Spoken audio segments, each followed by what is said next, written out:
un programa especial continuamos con el diálogo entre la doctora Alessandra Minicelli y una de las personalidades de la política con mayor trayectoria en los últimos 50 años, el histórico dirigente radical Leopoldo Moró, ahora enfocado en la actualidad política, económica y social de la Argentina. Bienvenidos a 40 Minutos.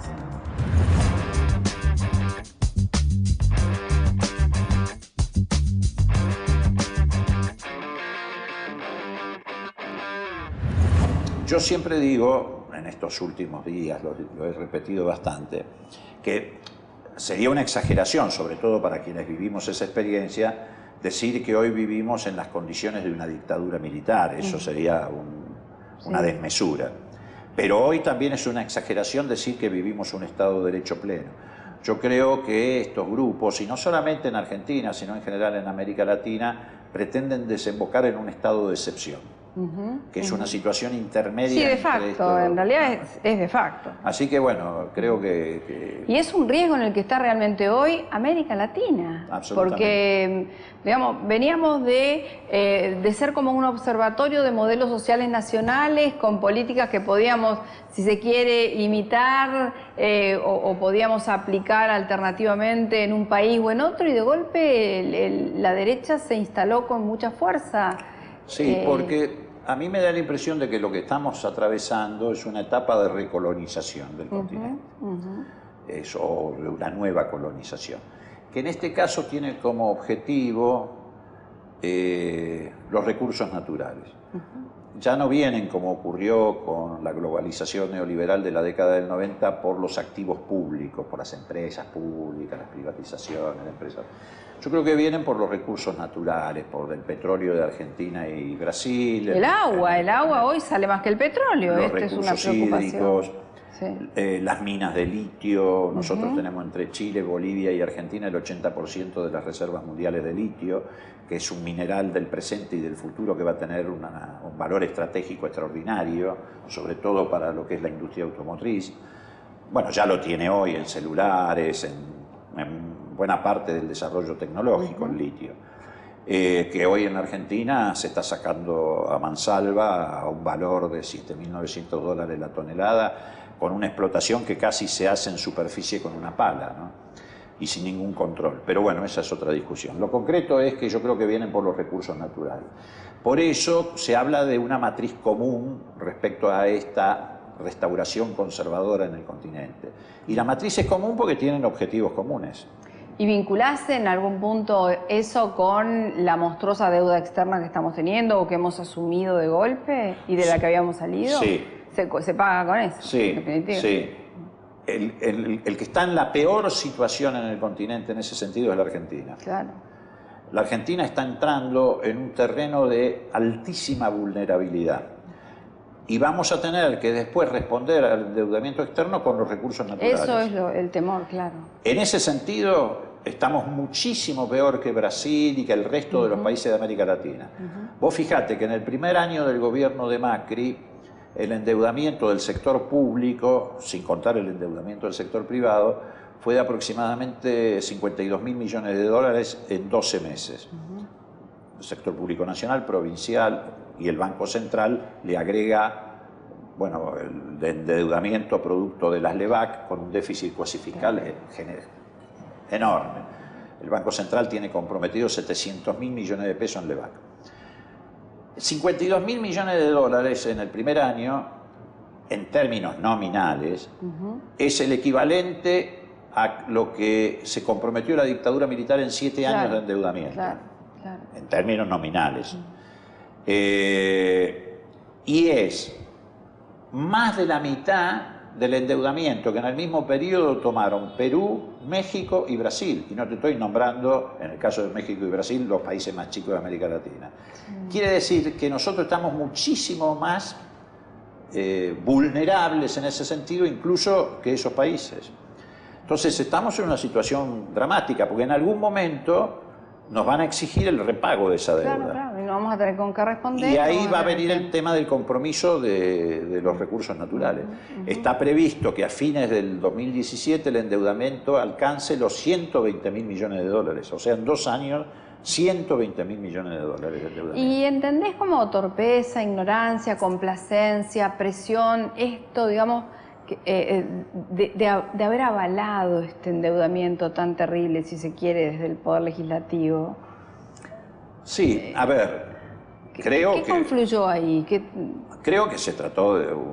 A ver, en algunos casos, bueno, habrán jugado intereses de otro tipo, ¿no? Que no entro a juzgar porque no tengo pruebas concretas, pero además creo que es la enorme presión del aparato mediático que juega un papel muy importante, sobre todo en aquellos dirigentes políticos que son flojos de convicciones y además combinan esto con escasa legitimidad territorial. Claro. Y además, como no está resuelto en la Argentina, no lo hemos podido resolver y seguimos dando vueltas hace muchos años en torno al tema del régimen de coparticipación federal, los gobernadores son prisioneros del gobierno, son rehenes del gobierno central. Esto ya viene ocurriendo desde la década del 90, es un tema que tampoco se resolvió en la etapa del gobierno de Néstor y Cristina. Sí, el planteo de la Constitución del 94 era ponerle un coto a eso también. No se ha discutido la nueva ley de coparticipación. Claro. A ver, yo lo digo acá fácil, sentado con vos charlando, no es fácil. No, es un tema muy sensible. El tema de las autonomías de las provincias hasta provocó guerras civiles, así que no es una cuestión tan fácil. Pero en algún momento hay que encararlo. ¿Por qué? Porque después el sistema político queda cooptado desde ese lugar, del lugar de los recursos. Claro. ¿No? Entonces, eso abre el camino al chantaje, a la extorsión, etcétera, y bueno, lleva a armar mayorías circunstanciales que muchas veces, aún proviniendo... Cortoplacistas. Son todas cosas cortoplacistas, que además hipotecan el futuro del pueblo argentino, de la sociedad argentina. Pasó en los 90 y vuelve a repetirse. Bueno, ahora se volvió a repetir con la famosa y pomposamente llamada Ley de Reparación Histórica, que yo te aseguro va a significar una catástrofe para el sistema de la seguridad social. Ya está produciendo efectos concretos. Aparte de gravísimo, mentirosa y mal contada. Absolutamente. Lo que pasa es que ahora estamos en una fase distinta, por eso cambiaron el ministro de Economía e iniciaron... En realidad, la primera etapa del gobierno de Macri se apoyó en la deuda que obtenía en los mercados financieros internacionales. Como eso se está diluyendo con la llegada de Trump, eso se está cerrando. Está llegando. Y además es muy probable que haya una fuga de esas inversiones de portafolio que se vuelva a refugiar en el mercado norteamericano, amparada por las altas tasas de interés, etc. El gobierno de Macri ahora está reorientándose a encontrar apoyo en el Fondo Monetario Internacional. Y ese apoyo en el Fondo Monetario Internacional necesitaba de un nuevo equipo. Yo digo que Duhovne es a Macri lo que fue López Murphy a De la Rúa en esa etapa. Ahora viene una etapa donde van a aplicar la receta del fondo, porque el fondo te presta plata, pero te impone condicionalidades muy concretas. ¿No? Que el fondo en algún momento había hecho una autocrítica, si se quiere hoy, mentirosa, porque esa autocrítica que había... Mira, en el informe que preparó el fondo volvió a monitorear la economía argentina porque se restableció el artículo 4 de la Carta del Fondo. Los objetivos y las metas nos marcan eso. Claro. Y vos lees el informe del fondo, que debe tener 2 meses de antigüedad, y son 96 carillas. Es exactamente lo que viene escribiendo Duhovne en los artículos que hacía como columnista de La Nación. Y bueno, entre las condicionalidades que el fondo está imponiendo, porque el fondo le muestra como zanahoria al gobierno que le puede prestar 25.000 millones de dólares, a una tasa un poco menor que la que vos hoy encontrás en el mercado internacional de crédito. Pero impone condiciones, que siempre el fondo te las impone para que las lleves adelante antes del préstamo. Una de ellas es reformar el régimen de la seguridad social, volviendo a un escenario de una quita en el haber inicial de los jubilados del 20%, en el gobierno de la Rúa fue del 13%, extendiendo la edad jubilatoria de las mujeres a 65 años y eliminando una de las 2 actualizaciones de la movilidad jubilatoria que se habían establecido en el gobierno anterior, dejando una sola en vez de 2. Ya igual ese ajuste empezó a dar frutos. Claro. Todo el mundo habla de la caída del salario de los trabajadores registrados. Algunos, depende de la rama de actividad que se trate, te dicen que fue en el año 2016 del 7, 8%, otros te dicen del 10%. El promedio es un 8%, 9%. Hay ramas de actividad que perdieron más, 10, 11, 12. Lo que nadie habla, no está sobre la mesa, es que hay 15 millones de argentinos que viven en el régimen de seguridad social, jubilados y pensionados. Jubilados son unos 7 millones, 6 millones y pico, 7, pensionados, asignación universal por hijo, etc. Bueno, esos 15 millones de compatriotas quedaron respecto a la inflación 15 puntos atrás del índice inflacionario. Disminuyeron sus ingresos en un 15%. 15 puntos respecto a la inflación. La otra condicionalidad que está poniendo el fondo, bueno, es la flexibilización laboral. La flexibilización laboral, que es lo que está llevando en esta etapa adelante el gobierno, no solamente poniendo techo a las paritarias, sino pidiendo cambio en los convenios, en las condiciones de trabajo, y básicamente tratando de disminuir los costos para los empresarios y haciéndolo caer en los trabajadores. Y después lo otro que el Fondo Monetario Internacional siempre propuso con el acompañamiento subterráneo del Banco Mundial es, bueno, disminuir los presupuestos educativos, ¿no? Yo creo que en algún momento, probablemente después de la elección, va a reaparecer la idea del arancelamiento de las universidades. De hecho, están llevando adelante una política de disminución de los recursos. Hay subejecución presupuestaria, particularmente respecto a las universidades del Gran Buenos Aires, ¿no? Ya salió Fonres RS, revista mensual dedicada a la responsabilidad social empresaria. En este número, entrevista a Eduardo Brandolín, secretario regional del sindicato Luz y Fuerza. Reivindica el rol de este sector, presente y futuro en la lucha por los derechos de los trabajadores. Con la editorial de la doctora Alessandra Minichelli, el sindicato y su participación en el cumplimiento de los objetivos de desarrollo sostenible. Además, planes nacionales en RS, el rol de los estados europeos. 2017, Año Internacional del Turismo Sostenible para el Desarrollo. Y como siempre, la mejor información sobre contenidos socialmente responsables. Fonres RS. Conseguila en kioscos, suscribiéndote en nuestra página web www.fonres.com. Recibirás de regalo el pequeño diccionario de responsabilidad social de Force. Seguimos compartiendo este programa de diálogo entre la doctora Alessandra Minichelli y el dirigente político Leopoldo Moró.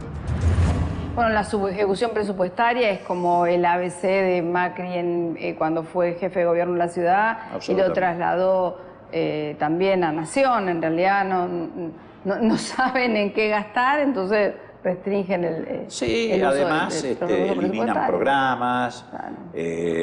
Hay una especie de fiebre del gobierno en desarmar programas sociales, educativos, de salud, sanitarios. No solo en eso, sino algo que estamos nosotros viendo también es esto que trasladan funciones que son esenciales del Estado a organizaciones de la sociedad civil, buscando, si se quiere, también de desplazar a los movimientos sociales, ¿no? Porque en algún punto, hasta yo diría que las organizaciones, las ONG o el ONGismo, que según García Linera es como la enfermedad infantil de la derecha, el ONGismo está penetrando en el territorio a modo de espionaje, está tomando datos de la realidad justamente para generar todas estas políticas de prejuicios, estas políticas de exclusión, esto que va camino a sustituir el Estado de Derecho por un Estado policial. Sí, las ONG, estamos haciendo una generalización, ¿no? Sí, no, por supuesto. Con las salvedades del caso, pero en general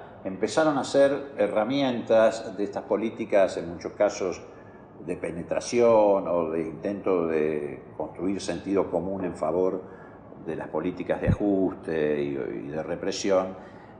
En la década del 90, Estados Unidos utilizó mucho. Claro, es una cooptación porque ellos lo financian. Claro. Hay muchísimas organizaciones de la sociedad civil financiadas con recursos.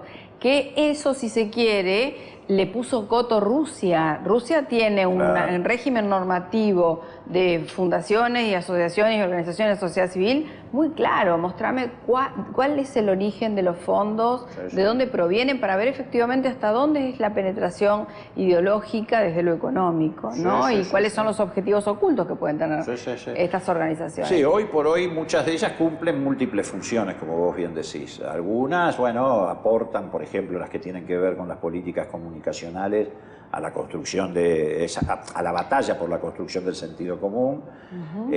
Otros hacen aportes que tienen que ver con cooptar ideológicamente fuerzas políticas, sociales.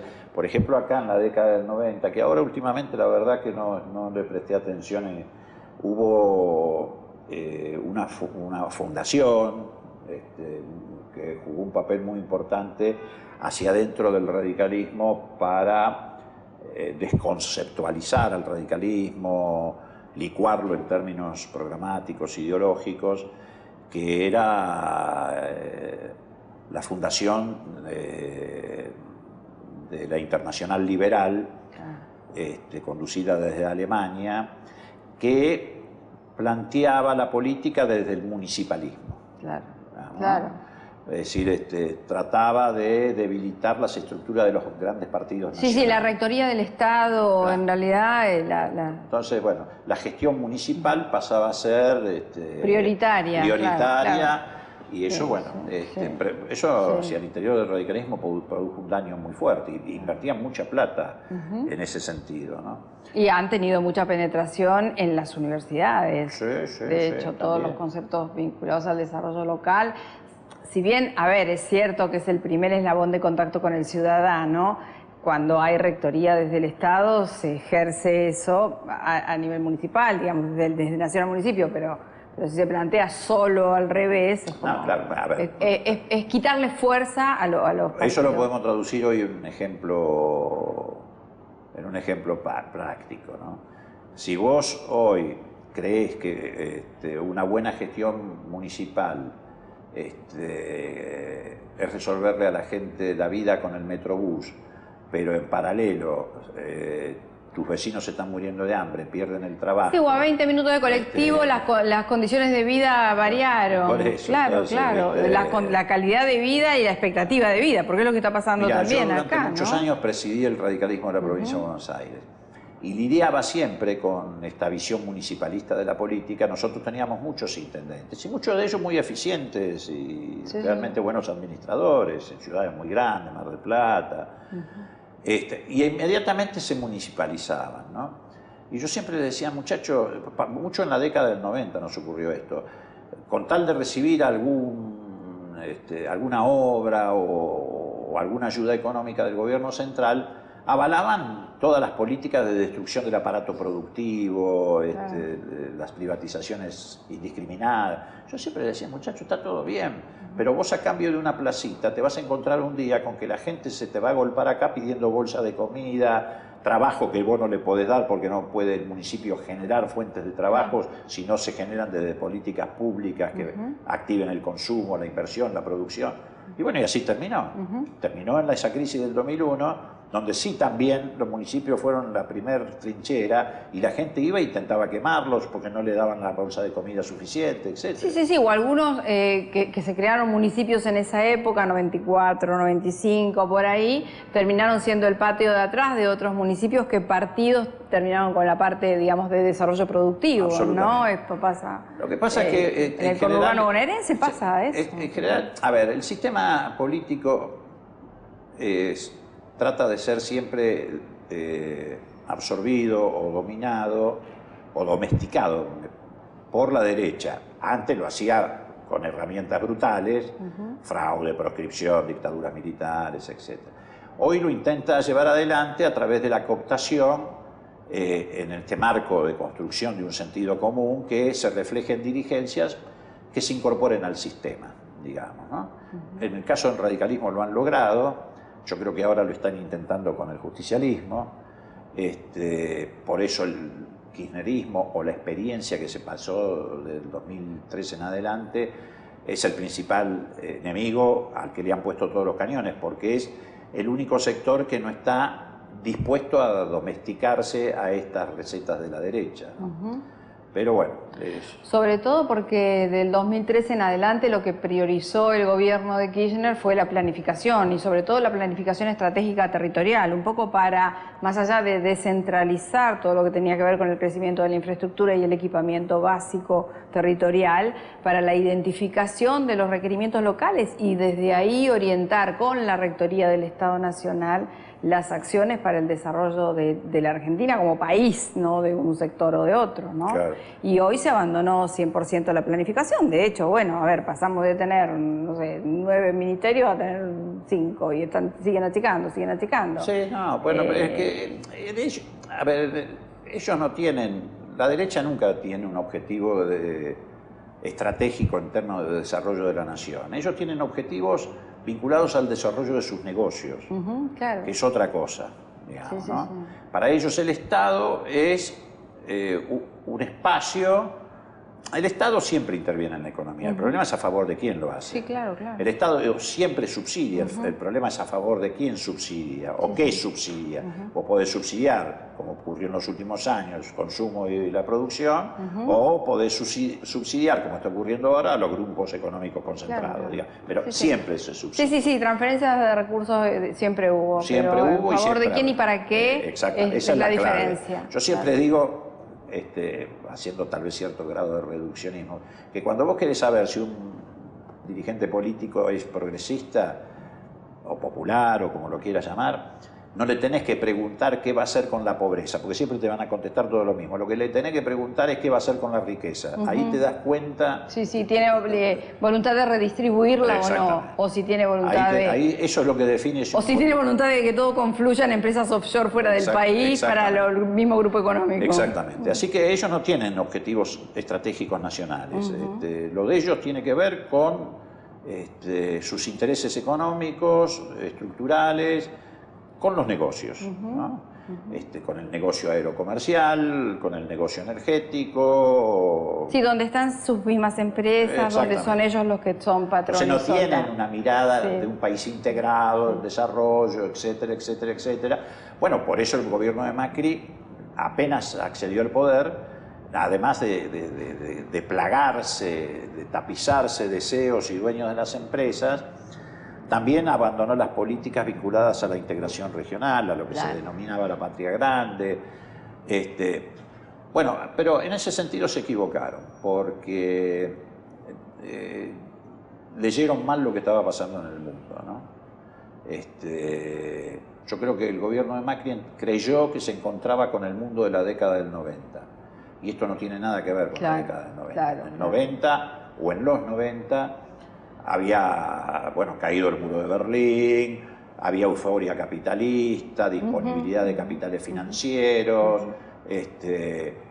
hoy ningún país te quiere comprar nada, todos te quieren vender, no existe la misma disponibilidad, la globalización neoliberal fracasó estrepitosamente, tan retirada. Sí, el planteo de la globalización, realmente no nos globalizamos en nada nunca. Entonces, me parece que van de contramano. Fíjate que dijeron que iban a ir a los tratados de libre comercio, al TPP. Lo primero que hizo Trump es firmar un decreto retirando a Estados Unidos del TPP. Así que yo los veo en ese sentido muy desorientados.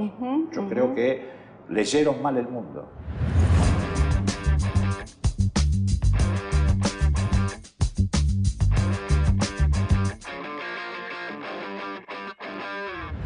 Hasta aquí llegamos con este programa especial de 40 minutos en donde compartimos este interesante diálogo entre la doctora Alessandra Minichelli y el dirigente político Leopoldo Moró. Gracias por habernos acompañado.